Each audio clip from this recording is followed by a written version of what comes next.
SCP-001 The Stillborn City Part 1. Much has been said and discussed over the years about what to do if you find yourself in a survival situation. Things like finding a water and food source, and setting up shelter, or how to find help. These things are all well and good, even if most people never have to utilize this knowledge in any form, but I can't really imagine how much a Foundation field agent would have to know to survive during their jobs. New, hellish dimensions seem to crop up every day, and of course, unfortunate agents are tossed headfirst into them with the slimmest chances of survival. This SCP-001 proposal looks at one such agent that finds herself in a particularly nightmarish situation of the Sarkic variety, and her efforts to try to get back out of it. Let's take a look.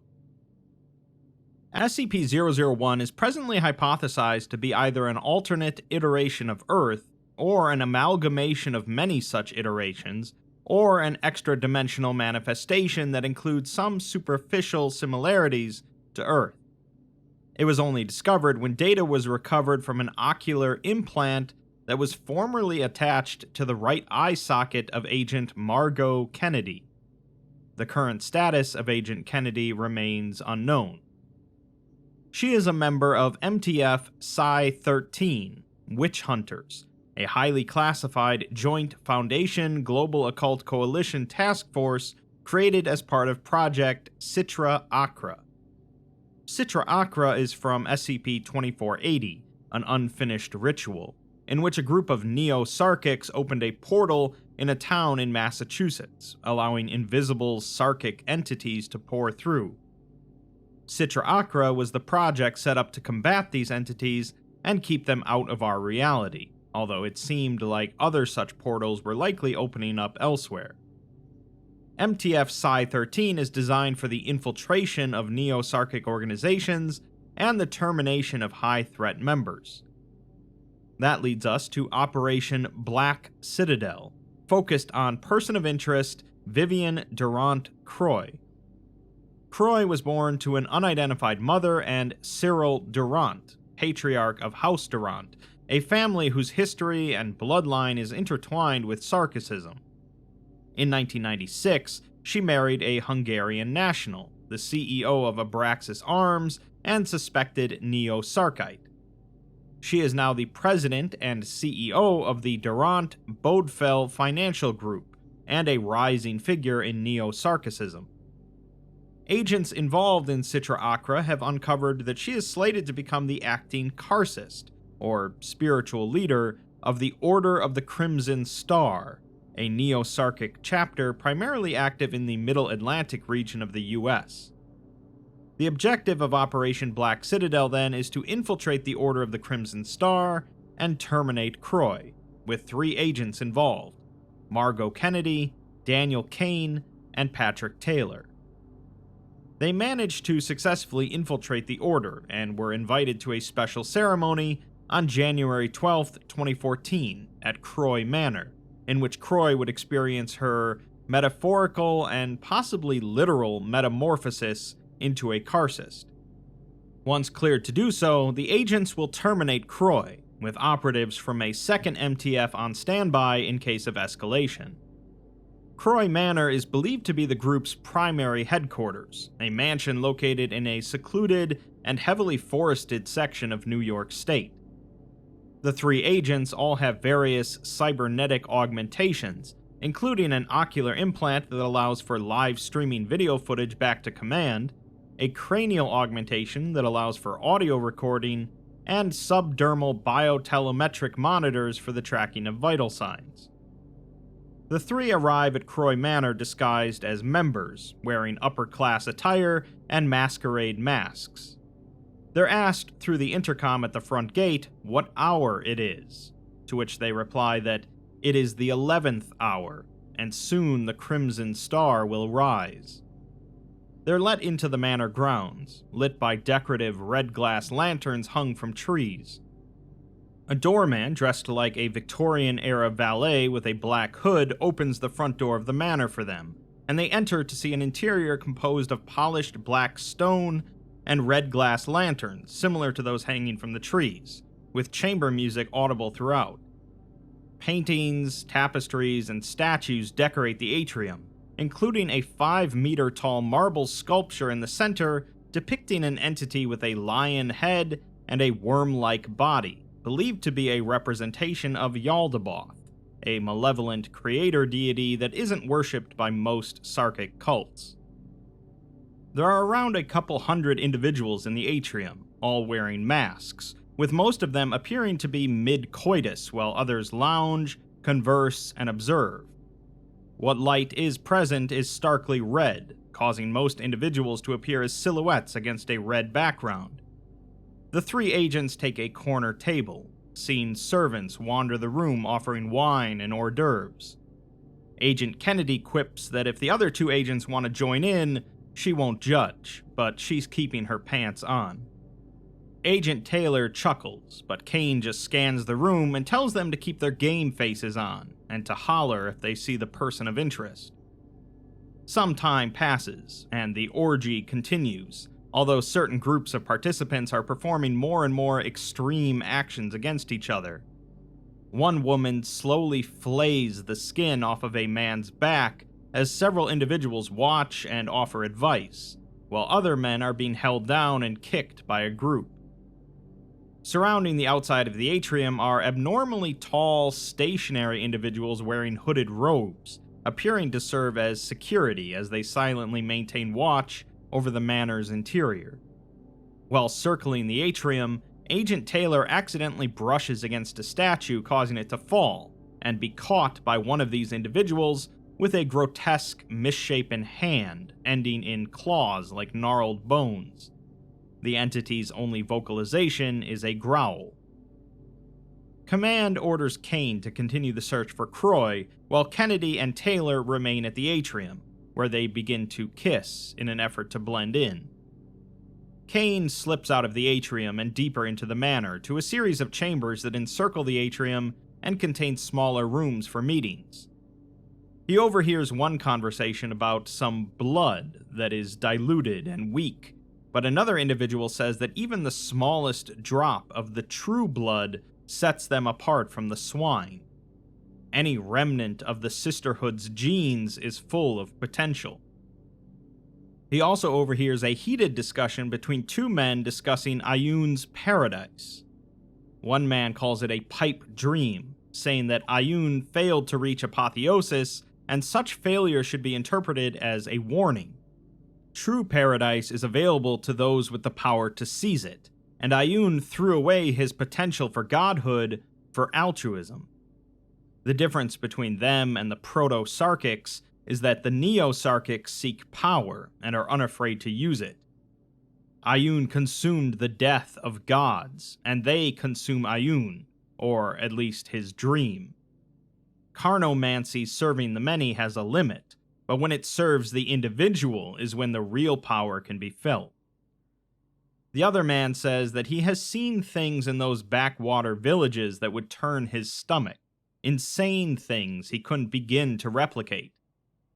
The one man says that they have traditions, not power, as power comes from ambition. The Neo-Sarkics are the true disciples, and he can revere Ayun all he wants, but if he wants real power, he should try supping at the bowl he did. The other man asks if he means Yaldabaoth, but the man cuts him off, telling him that they never know who could be listening. Kane also overhears a man and a woman speaking with a hunched, cloaked figure with pale tendrils dangling from its cowl, identified as Karsist Tuslar. The Karsist's speech is incomprehensible, but the man asks if they are here to enact the rites, as he doubts that they've come all this way just to speak with those so far beneath them. The woman thanks the Karsist for their words of wisdom, and says that she looks forward to them and Karsist Sakaral opening the way. Kane then encounters an entity with the appearance of a quadruple amputee woman, equipped with unusually long blade-like prosthesis. Closer analysis of this footage suggests that the appendages are actually part of her anatomy, and likely the result of Sarkic flesh crafting. The subject balances on her pointed limbs with her hips raised off the ground and chest facing upwards, completely nude except for a black blindfold. Her skin is marked with intricate but unrecognizable sigil tattoos, as well as piercings, and she approaches Kane while crawling backwards on all four limbs. Command reminds Kane to remain in character, and he complies, allowing her to do something that's been removed from the record. Kane completes his interaction with the woman after an interval of approximately 36 minutes, and Command orders him to continue his search for Croy, although he's interrupted by the ringing of a gong-like instrument. Guests immediately abandon their activities and proceed down a hallway located at the atrium's northeast, so Command orders all three agents to follow the crowd.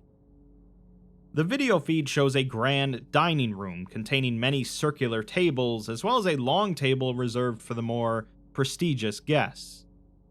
The agents seat themselves and are joined by 12 other guests, as servants enter and serve a full-course dinner. The main course resembles beef, and is served with chateau potatoes, and Kennedy remarks that it doesn't taste like steak, more like pork, before realizing what it is. Command tells her to remain in character, and she consumes the rest of the meal quickly, struggling towards the end, while Taylor refuses to eat, merely sipping at the champagne. Throughout the course of the meal, the agents engaged in conversation with the other guests, revealing a few tidbits of information. All of the guests at the table were born to or married into families whose accumulated wealth and power dates back centuries. At least 2 of them are politicians at the US federal level. At least 1 owns an arms manufacturer that is regularly considered the 3rd largest in North America. At least 3 are involved in the financial sector, including stewarding several significant hedge funds, and at least 1 is a partner in a major law firm dealing with international trade and negotiations between nation-states. The others appear to be socialites, their source of wealth unknown. At least 1 conversation noted the participants' enjoyment of illegal underground fighting rooms, often leading to grave injuries or death. Neo-Sarkites, at least among the black blood upper class, appear to be prone to schemes and conspiracy, with it being rumored that Croy achieved her position following the assassination of a rival, a common tactic among Neo-Sarkites. The gathering also includes guests from other Neo-Sarkic cults, such as Adatum's Wake, the Hunter's Black Lodge, the Esoteric Order of the White Worm, and the Leviathan Society. The gong-like instrument then sounds again, causing the guests to return to the atrium, where the lion-headed statue is no longer present. Instead, a hidden spiral staircase is revealed, and the agents follow the other guests as they descend down, the steps appearing to glisten as if damp. A red organic substance coats the stone like a slime mold. The staircase connects to a subterranean structure which more closely resembles a temple rather than a cellar, and they continue through a hallway which leads into a spherical chamber containing an empty basin made of bones and skulls. The chamber is designed much like an amphitheater, allowing the guests to comfortably occupy it in staggered stages of platforms. Approximately 15 bound and gagged women, men, and children hang upside down above the basin, which itself contains a large, pulsating object resembling a chrysalis. Karcist Tuslar then ascends a raised edifice overlooking the basin, and begins to chant unintelligibly as hooded servants enter the basin armed with ornate scythes, using them to tear the gags from their captives, often mutilating their faces in the process. The captives begin to scream and plead with their captors, none of whom respond, and the servants use their scythes to saw through the captives. Based on video analysis, several of the victims were identified as known missing persons, but the majority remain unidentified. The chrysalis is bathed in blood and organs as the sacrifice reaches completion, The cultists then begin to vocalize without speaking any discernible words, creating a melody similar to those produced by throat singing, and the chrysalis suddenly ruptures, appearing to be torn apart from the inside. An entity rises from the mangled husk as the chanting grows louder and the video feed begins to violently distort. Tuslar raises a sacrificial bowl filled with burning oil, and an unidentified speaker announces that the soul has become flesh, and for Karcist Sakharal to arise. Based on the appearance of its humanoid head and torso, the entity is quickly identified as Croy, who has undergone significant metamorphosis. She now stands on 3 legs, appearing to be approximately 2.7 meters tall, and much of her body is composed of white and black chitin.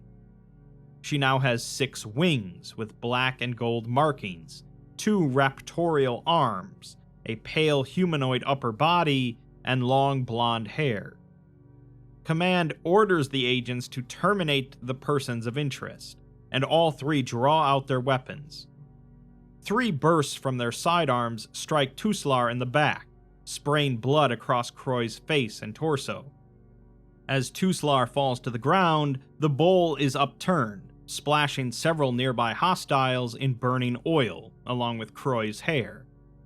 She screams and raises 2 upper extremities ending in sharp claws, resembling those of a crab. 2 robed hostiles carrying scythes pounce on Kane, their scythes slicing through his midsection entirely, spilling blood and entrails onto the ground. Kennedy and Taylor retreat to the atrium, firing on the 2 hostiles as well as Croy, who is pursuing. Kennedy covers Taylor with suppressive fire as he places remote-controlled explosive devices throughout the stairwell. The 2 then continue to retreat before detonating the explosives, which collapse much of the atrium's floor, creating a large fissure and spreading fire to the ceiling and surrounding walls. The structure of the manor begins to shake in the resulting explosions, with marble and plaster debris raining down on the 2 agents.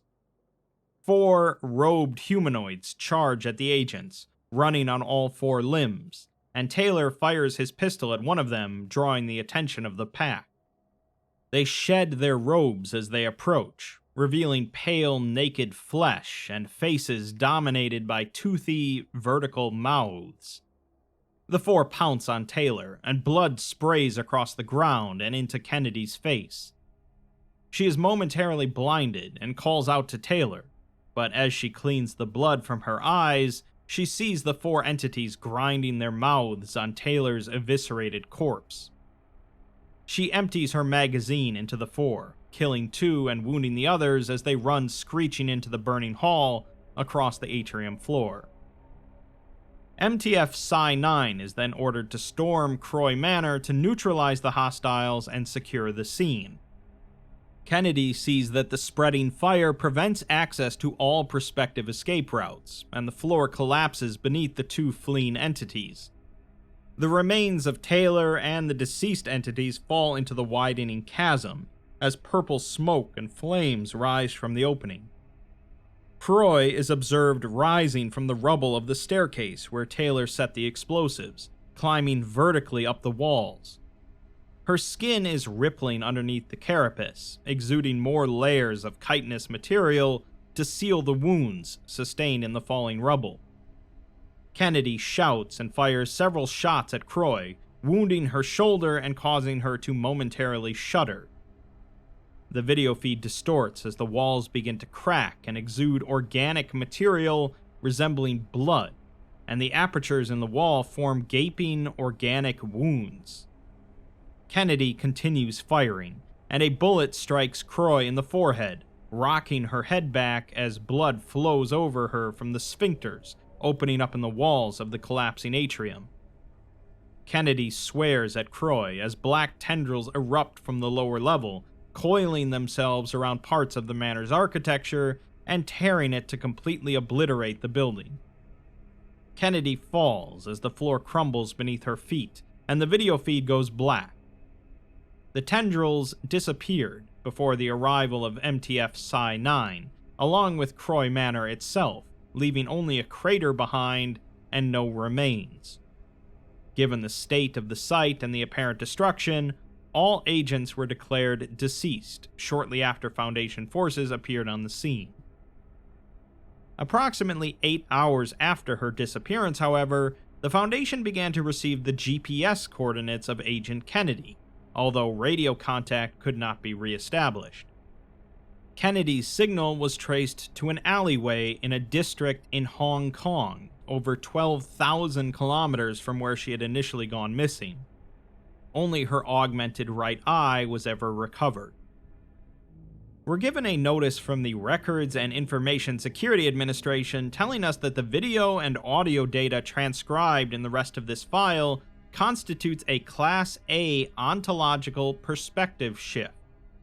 Individuals who review the materials will experience the events from a perspective other than their own, although the process by which the transcript derived from the augmentation was manipulated is poorly understood.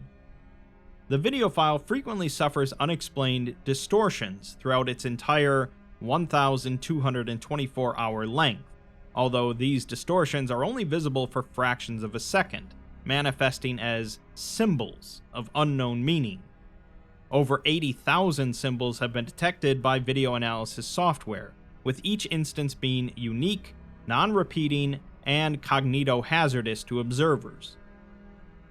The remainder of the article details Kennedy's experiences while missing, written from the second perspective as part of this ontological shift when a viewer re-experiences it through the augmentation. I'll try to read these sections verbatim as much as possible to maintain that effect, although I will note that there is some harsh language used throughout. You regain consciousness slowly, blinking at the dim red light surrounding you. The air is full of dust. Red light seeps from the walls with no obvious source. The red intrudes into your forebrain like a glowing hot poker pulled directly from a fire. The augmentation in your eye scales down into low light mode, bringing your surroundings into starker relief. The walls are rough granite, maybe. The ceiling, which is low and also rough-hewn stone, is barely illuminated by the red light pouring from alcoves along the passageway you find yourself in. You cough. It's hard to breathe in here. The air is stale and chalky. The temperature is cool. You're almost certainly underground. You sit up, pushing yourself up by your elbows. The tunnel trails off into the distance until it curves out of sight. There is no one near you. No Karcist mutated into a spider-like centaur creature. No fellow agents. Nor their remains. You have no idea how long you've been unconscious. Command? You ask out loud, causing a frantic coughing fit. Command, do you read me? Silence is your only response. You prop yourself up against the wall, try to understand what has happened. The last thing you remember... God damn it. Kane ripped apart by those Sarkic monstrosities. Taylor taken out the same way. Fuck, his blood is still all over you. Mixed with the grit of stone dust in the air. Kane was a pain in the ass, but Taylor was alright. He had a good sense of humor. Now he's spread out like a stain on that marble floor. If the manor is still standing, that is. Wait, how did you get here? Everything hurts. Your lungs are filled with rock dust. Your arms and legs. Your head from whatever fall you took through the floor of the manor. Your ego. What was that fucking plan? Infiltrate a cult gathering and put a hit on a monster. You'll have backup, they said. Sure. Where? The next country over? You thought when you came in from the military that the Foundation would be different. But there's even less respect for the grunt here. Kane and Taylor died to accomplish the mission. You're just sure there were better ways to get this mission done. You look around at your surroundings. The darkly colored stone walls are covered in a creeping organic material rising along the walls from the floor. The material seems like kudzu, but made of scabs and flesh and teeth. You stand, finally, dusting yourself off and checking for injury. Other than soreness, there doesn't seem to be anything wrong with you. You've even still got your pistol, a semi-automatic with a dozen rounds left. You reach out and touch the kudzu, feeling the rough surface with slight give. It's hard and yet spongy with a moist texture. A wave of revulsion travels down from the base of your skull to your stomach, leaving a sour pressure in its wake. What is this place? The light from the alcove comes in through cracks in the walls, so maybe not fully underground. Alright, time to find out where you are. So you walk down the tunnel. You pass a dozen alcoves until around the corner you spy craggy, uneven stairs cut from the stone, leading up into brighter light. A courtyard. Better stonework here, giving off less cave energy and more Paleolithic civilization. The courtyard even has stone plates for flooring. Symbols carved into the faces of the plates have been worn down by the elements. You stumble on a loose stone tile, causing another coughing fit. The air no longer smells of stone dust, but the air all around you is still choked with dust. Red dust, like pollen. Does anybody read me? You're trying the radio again. This is Agent Kennedy requesting evac from wherever the fuck I am. On top of the complete blank on my location, I've got no food or water. Any help you can give me would be appreciated. Nothing. What did you expect? That there'd be better signal up above ground and out of the cave. Which is reasonable, but still not true, apparently. The muddy red dust motes float on the air like spores from a crushed mushroom. You can't help but breathe some of it in. It tastes like cinnamon and blood. The sour pressure in your stomach intensifies for a second. Please don't be sick. You don't need to vomit in this place. You cough again, this time producing red mucus into the palm of your hand.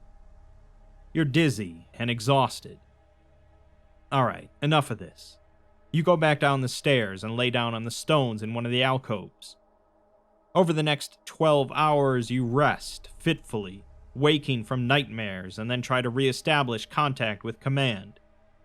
You try on 4 separate occasions, each time walking up the stairs to the courtyard. In all that time, the light never dims, pressing into your eyes like a burning brand.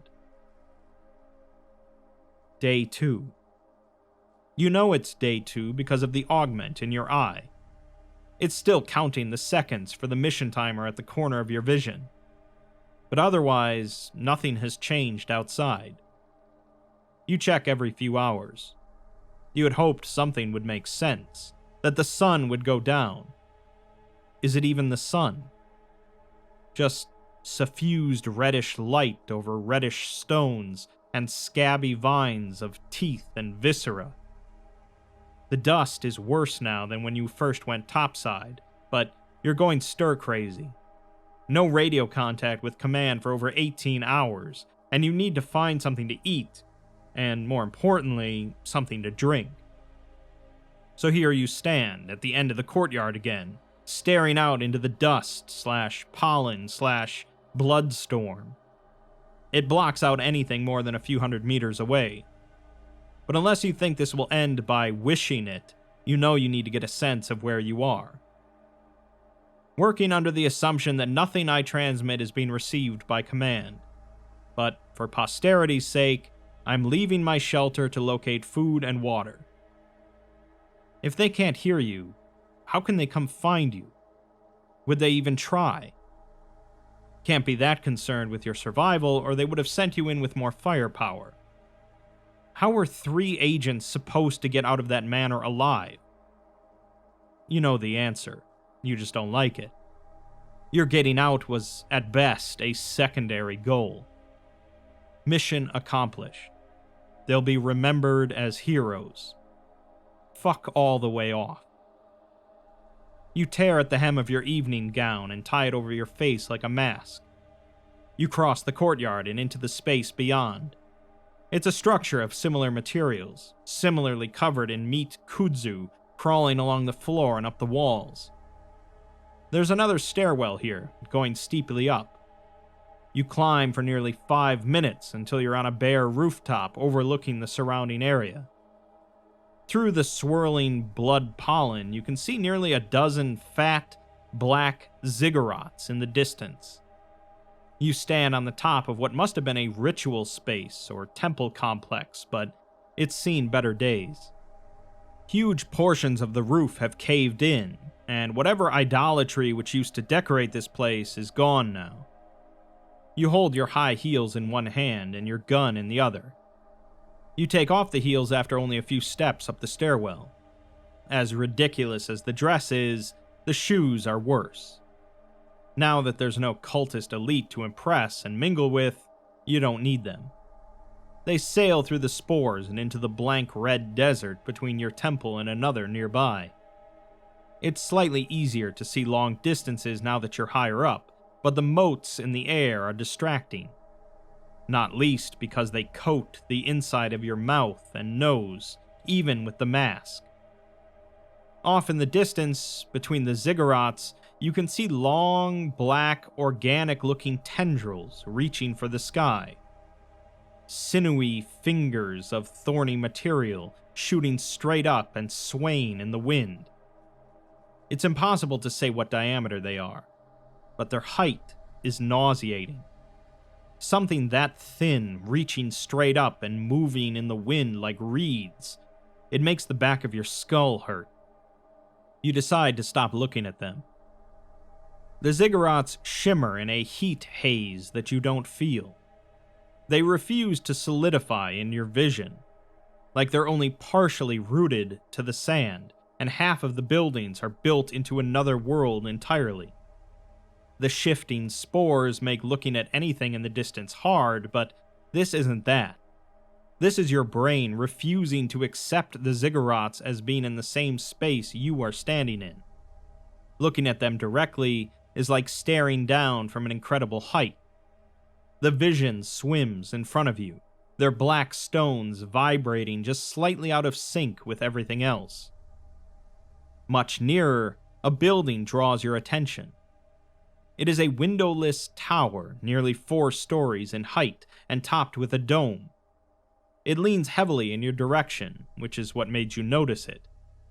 In fact, you can't figure out how it's still upright, with the lean so dramatic. It's got to be an almost 45-degree angle from the reddish sands. But there's holes broken into the side of the tower, and with that lean, you think maybe you could get inside. You climb down the stairs, cross the courtyard in a different direction, and walk out onto the sand in bare feet. It is lukewarm and spongy between your toes. Not like sand at all. You approach the leaning tower and look up to the nearest hole. Clearly something very heavy hit the stones and ruptured the structure. They make you think of catapults for some reason. You climb along the rough stones making the wall and tuck yourself into the opening, landing badly and rolling down into a room filled with urns. The interior walls are covered in the same organic material you saw in the chamber you woke in. The material is hardened, resembling the crust of a scab.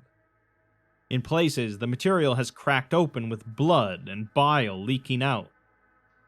Amongst the pools of coagulated organic liquids are hundreds of containers, earthenware and wicker baskets. You start sifting through them, looking for unbroken containers. Most of them are empty or busted open, but you need to find something, so you keep looking. After an hour, you have found a total of 3 amphora that are sealed and still filled. One contains honey, the other 2 contain some sort of wine. As you crack open one of the wine containers, knowing full well you should be looking for water, you hear a deep voice coming from somewhere inside the room. It speaks no language you have ever heard before. Hello? Say again? The voice responds, but you still can't make out the words. The voice sounds like granite wrapped in velvet grinding together. It makes your head hurt. Listening to it is like trying to focus on those ziggurats.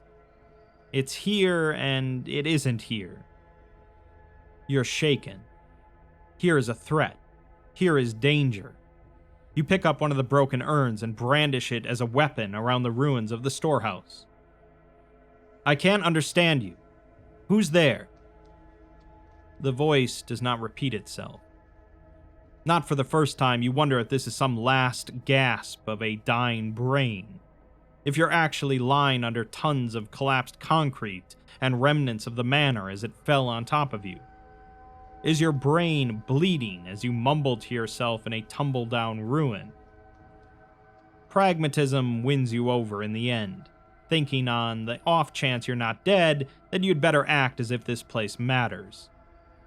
You decide it's time to go, climbing down to the ground while struggling to keep the 3 amphora protected against your body. You slink your way back towards the original ruined temple. It's not comfortable, but it is the only familiar ground you know. The coughing hits you halfway across the short empty space between structures. You almost drop the amphora. You drink some more wine. It burns but has a pleasant aftertaste of nutmeg and cardamom. Maybe it's made from some rice, but you've never been a wine expert. It's just a relief to find something to drink. The climb and the coughing and the scare have wiped you out. You retreat back to your cool stone cave, prop yourself against a wall, and slide down to the floor. It takes a while for sleep to come, but when it does, another thought rips away the drowsy comfort of unconsciousness. If you're not dead, maybe that bitch from the manor isn't either. Maybe she's here too. And if not her, someone else. You slide your pistol out and lay it next to you, within reaching distance. This is not a place where you want to be vulnerable. Day 3. Far too much time passes without you doing much other than drinking the wine and sleeping. You haven't found anything to eat but honey, and nothing to drink but ancient wine. You can't just sit here forever. Nothing to be gained by drinking yourself stupid and waiting for something to eat you. You aren't a teenager sitting in the dark wondering about your place in the high school hierarchy. You're a fully fledged Foundation agent and in an alien world. You have a job to do, not least of which is finding a way out of this fucking place. So get off your ass. The spores/dust storm have not lessened, and the light is still the equivalent of mid-morning. You try to transmit again. Everything I see is being recorded. If I get out of here, yeah, maybe we can get something out of this. Kane never made it out of the basement, and Taylor, Jesus fucking Christ. You sigh and rub at your temples. You've had a dull headache behind your eyes for hours now. The ghost of a hangover, maybe. The target POI is apparently not here. Maybe I managed to neutralize her. Hit her right in the forehead before the room collapsed. Hope I killed the bitch. You start walking into the dust storm, holding one of the amphora in your hands. You should throw it away, really. More booze won't help anything. But you don't. You don't really care if it's bad form to be drunk on a mission. You don't really care if you're just making your dehydration worse. Wait, is that a myth? Does drinking wine make you more thirsty? Not that you're even feeling it yet. Too tired and sore and fucking terrified to feel thirsty. You adjust the impromptu dust mask of your dress material to fit snugger against your face. I don't know what to make of this place. The air tastes like blood, It burns. Look at what it's done to my skin. You hold out your left arm, showing the lesions running up and down your forearm to the recording augmentation. In the light, the lesions glisten slightly, like they're open to the air. It doesn't hurt, but does make the skin on your arm feel tight and uncomfortable with any flexing. Each of the small wounds is purple, and the surrounding flesh is tinted red with irritation. You wonder if leprosy is part of Sarkic magic. What do they call that? Something to do with meat. Of course it is. Always flesh this and flesh that. If you never had to read about another horror construct or eldritch cult, your life would be so much better. Is this a flesh-eating bacteria? You don't know how that works. You've always imagined your skin dissolving like a fizzy pellet you drop into water and drink to fight off nausea. What you wouldn't give for a fucking ibuprofen.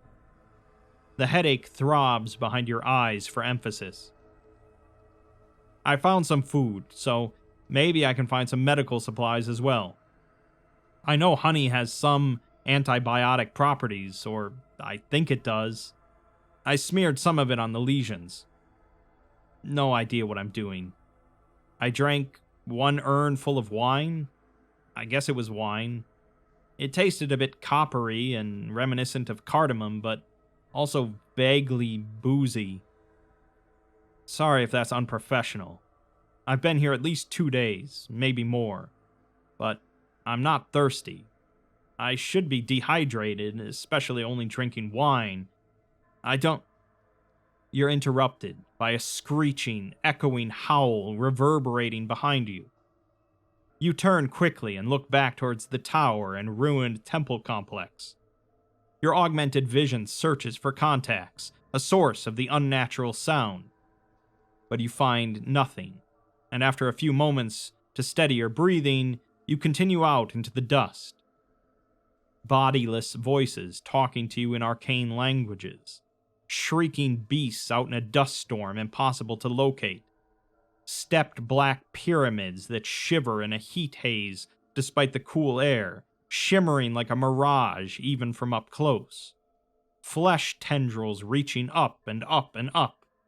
And you're covered in little weeping wounds, making your arm look like it had been chewed on by 1,000 chittering insects in the night. When you were in training, they outlined what to do if you were in an extra-dimensional space, and none of that makes sense to you now. No one ever prepared you for the dreamlike quality of being faced with dozens of unreal but real things everywhere you look. Not for the first time, you wish someone would just tell you where the fuck you were. Is this hell? Is it a hallucination? If it is, you wish it would end. Day 5. Wandering past the ziggurats, while trying not to stare at them as they vibrate in and out of reality, and through the small forest of tendrils, which reach up at least 80 or 90 meters in the air, takes most of the day. You stop for rest in the shadow of a stepped pyramid, sleep poorly, and then continue on. When your chronometer says you've been here for at least 100 hours, you find yourself approaching a new structure. As you've been periodically doing, you try to transmit again. Keep some sort of record. It's not talking to yourself if you're making a record. I haven't seen anyone. Well, it's lifeless, but not. The ground is alive. The walls are alive. The place is crawling with flesh. The growth is everywhere, crawling up any surface that will hold its weight. And there's these spores in the air, so it's not as if this place is barren of life. But I haven't seen a single person or animal in all this time. No bird song, no bugs, just spongy sand, blood-red dust, and scabrous kudzu everywhere. You're wandering along reddish sand, dotted with the occasional organic structure twisting in corkscrew shapes from the sand. You turn to the structure you just saw, a large building roughly 30 meters in height, which is made up of hundreds of strands of that same scabby growth. The strands burst from the sand without obvious foundation. Sphincter-like openings dot the side of the building facing you. You feel like the openings in the flesh are just like those that showed up in the Manor at the end. Is that like a common aspect of Sarkic magic? Why couldn't you study something before a mission just once? I'm hearing things. Whispers in a language I don't understand. Fuck, I guess I have seen some people. And look at the growth. Tell me you can't see faces in there. As you approach the building, the vines twist into shape, mimicking a face, contorted with agony. A pair of hands reach out towards you, frantically trying to find purchase. Then they're gone, almost as quickly as they appeared. You wonder for the 1000th time whether what you're seeing can be trusted. By the time I get any closer, they're gone. If someone is in that stuff, they want out. Or they want me in. Either way, a good reason not to get too close. The wind howls and you look up at the spore-dominated sky. And this dust or whatever, it moves unnaturally. Can you see it? It hurts just to look at it. Sort of floats on the air and moves differently than the wind. Maybe I've lost my shit. The voice returns, grinding dust between molars of stone and making sounds you've never associated with language before. You sigh. It isn't upsetting anymore. Or, better to say, it isn't as upsetting anymore. Spooky voices lose a lot of the fear quotient when they just say random shit for days on end and never really get around to threatening you. If this was a scary movie, they'd have said something full of dark portent by now. But so far, it's just gibberish. I wonder if you're picking that up, or it's just in my head. The voice responds. More nonsense. It has to be talking to you. There's no one else here. Then again, you still can't figure out where it's coming from.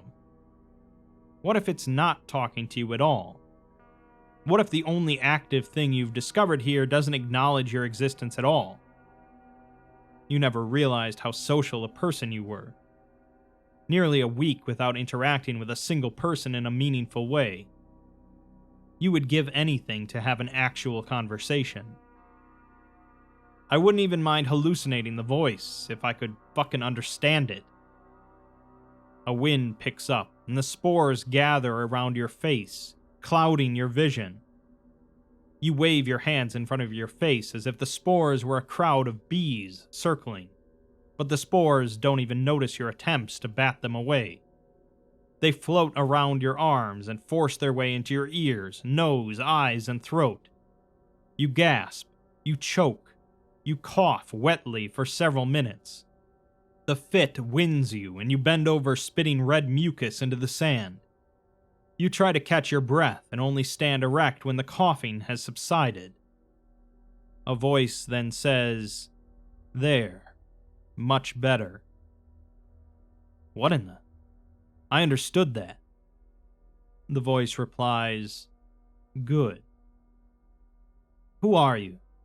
No, fuck that. Where are you? What did you just do to me? The only response is the shifting sand and the sound of the wind. You scream. You scream until your throat is ruddy with blood and spores, cinnamon and copper in your mouth. You hyperventilate.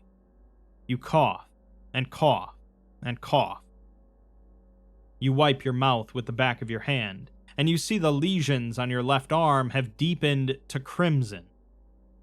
The lesions are less puckered, but the skin around them has a rough texture that wasn't there before.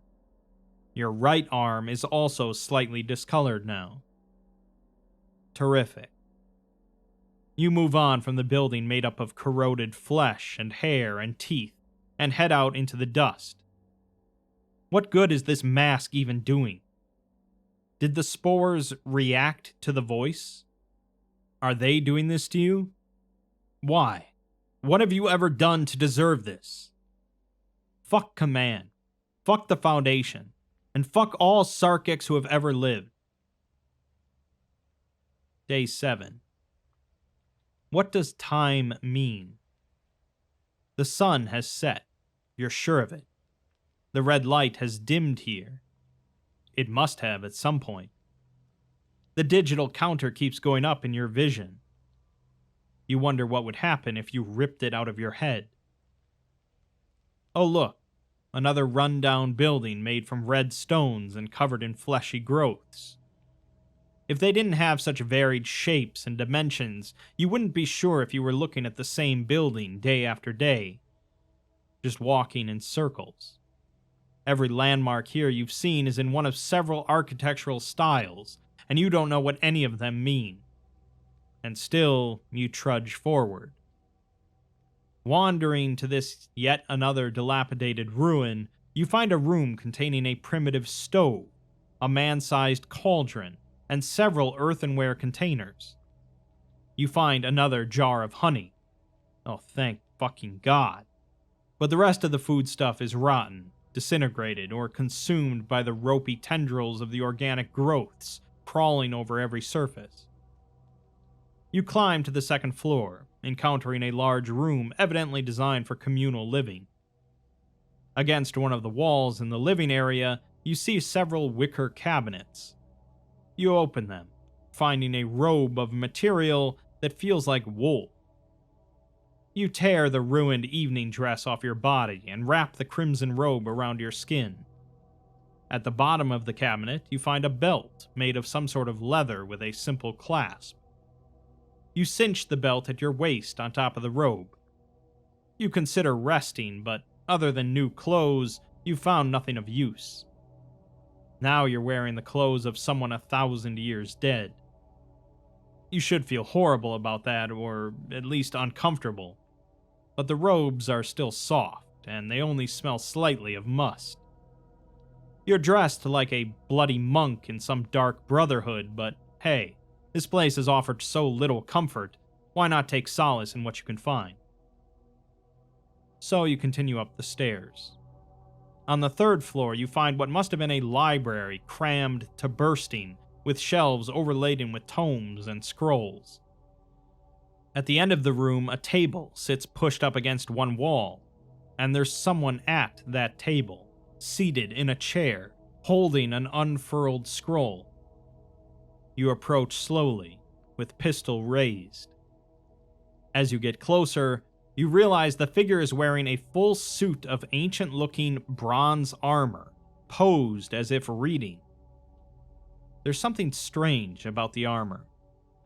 You aren't an expert, but every image you've seen of someone wearing bronze armor was limited to chest pieces and some guards on the forearms and legs. This is like a suit of plate. But was that even a thing during the Bronze Age? The visor is up, and you look into the cavernous space of the armor. The suit is sitting in the pose of a contemplative scholar, but there's no one home. The face mask is damaged, the metal flanging outwards like whatever ripped up the metal came from within the suit. Whatever happened, it was a violent escape. You imagine a tendrilled horror bursting from the face of some respectable knight, ripping through teeth and jaw and nasal cavity until pressing up against the bronze and tearing that like paper too. On the table is a bronze sword laid out in front of the armor, presumably belonging to the owner. You run your finger along the edge lightly, gasp, and pull your finger into your mouth. Damn it, still sharp. You pause as you consider the sword. Actually, you grasp the hilt of the blade, but notice a thin trail of organic material connecting the sword to the armor, and to a mass of that scabby kudzu on the floor climbing up the legs of the table. Your eyes trace a line from the armor to the pile of growth. Oh, fuck. You jerk your hand away, still holding the hilt of the sword, snapping the trail free from the larger mass. You hastily wipe down the hilt with the hem of your robes and back away from the armor. What the fuck happened to them? Was whatever burst out of that armor the person who used to wear it, and that's what is left of them in the corner? You look around at the walls of the building, at the hundreds of meters of ropey flesh tendrils that climb up every surface like the roots of a tree bursting up and over a retaining wall in a garden. Are these all people? Or worse, were they all grown from this one man and he just endlessly replicated his ligaments, teeth, blood, bile, and fleshy bits as they grew out of him? Maybe all these tendrils are the people who used to live here. Maybe they got what was coming to them. Maybe they shouldn't have been Sarkic flesh-crafting maniacs. You feel hot and flushed staring at them all. You need to get out of here. You rush down the stairs until you're free of the suddenly claustrophobic building. Your breathing is elevated. Your hands are sweaty. That was too much. If this was a hallucination, would there be so much you couldn't understand? There's no dream logic here, just stories from the long dead that you can't read.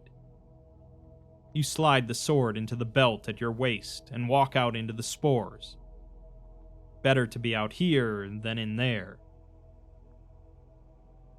Day 8. Is there any building still standing here? You crouch next to yet another ruined building, this one long and open like a small warehouse. This building is constructed of muddy red bricks, but still covered in that endless fleshy vine. The purple-black of the growth starkly contrasts with reddish bricks. The growth squirms as you lean in to see better. Through a window, a group of humanoid figures are gathered in a circle with their arms held high, surrounding a symbol that has been carved into the floor. They appear to be chanting, but their voices are muffled by distance and the wind. You concentrate, focusing past the constant distraction of the chest pain and headache brought on by the coughing. The augmentation in your eye enhances, showing the ritualists in greater detail. They are dressed in finely tailored, upper-class attire from a multitude of eras. There are tattered frock coats and half-crumpled top hats, whalebone corsets and dirty robe de style, rotten furs and three-button suit jackets with matching power ties. Nothing makes sense about it. But in this red nightmare, it's the least of your concern. Their faces, on the other hand, make you nauseous. The faces are chimeric, displaying octopus tentacles, bull's horns, eyes that look like insects, and other non-human features. None of the ritualists look the same as any other, combining a variety of non-human features. They are hard to look at. Gazing upon the symbol on the floor proves even harder. No matter how your eye focuses, you can't quite trace the lines of the sigil. You can see it all at once in a blurry manner or focus on individual parts, but you can't make it resolve in your mind. Every aspect of the ritual is wrong to you. Not morally wrong, exactly, although you do not hesitate to judge them and their disgusting religion, but off, out of sync with reality, if this even is reality. Their ritual continues for an hour, culminating in a fissure appearing in the earth in front of them. A bulbous cocoon of flesh emerges from the ground, around which the worshippers circle and touch their hands to its pulsating surface. Then their hands plunge into the pink, wet tissue, with a sound like 50 plungers in 50 toilets being worked up and down. A large, vaguely human entity is pulled from the crevice and cocooned by the people. The new arrival is curled up in a fetal position on the floor and covered in blood and other fluids. The almost pitiable creature reminds you of a newborn baby, but muscular and covered in scales. The entity trembles for several minutes and then begins to rise to its full height at nearly 3 meters tall. You duck down as their gaze passes your direction. Oh fuck, oh fuck. You inch yourself up so your eyes barely clear the base of the window. The ritualists raise their arms in unison and call out a single nonsense word. A flash of light erupts from the center of their ring, and they disappear as starbursts leave you semi-blind. The augmentation starts acting strange, showing you several layered images of the room. You feel dizzy and smell burning rubber on the air, then fall and start seizing. You are completely aware for every second of the vibration, starting at the base of your skull and working down your spine, out along your limbs. It hurts more than you've ever felt. Worse than when you were shot that time. Worse than breaking your leg in junior high. The smell of your vomit is impossible to ignore. You've never had a seizure before. As you lie on your back, you feel your grip on the situation slide out of your consciousness. The eddies of spore in the air circle around you. You find yourself sinking into the sand, through blood and bones and dead insects, until you're floating in a murky darkness. A piercing red light shines on you. You have the sense of being watched from a great distance. You hear the song of the blood, the song that all flesh makes, the melody of growth and adaptation. The verses knit together like sinew, healing around bone and reattaching to muscle, like individual cells of cancer searching for a home in your mother's breast, like the life of a million insects growing, fucking, eating, dying, and repeating over millions of years. Then, just as suddenly, you are lying on the ground where you fell, the aura fading and leaving behind a throbbing pain throughout your body. As the pain pulses through your muscles, you slowly regain your wits. You still see double of the room, and you switch off the augmentation, causing the vision in that eye to dull. What the fuck just happened? You drink the rest of the wine. It seems that Agent Kennedy is not having a great time of it, experiencing the highs and lows of Sarkic hell, or perhaps Sarkic heaven. We already know that she doesn't make it out of there intact, but there's still quite a bit of her journey left, and maybe she'll manage to accomplish something while in there. We'll find out the rest in part 2.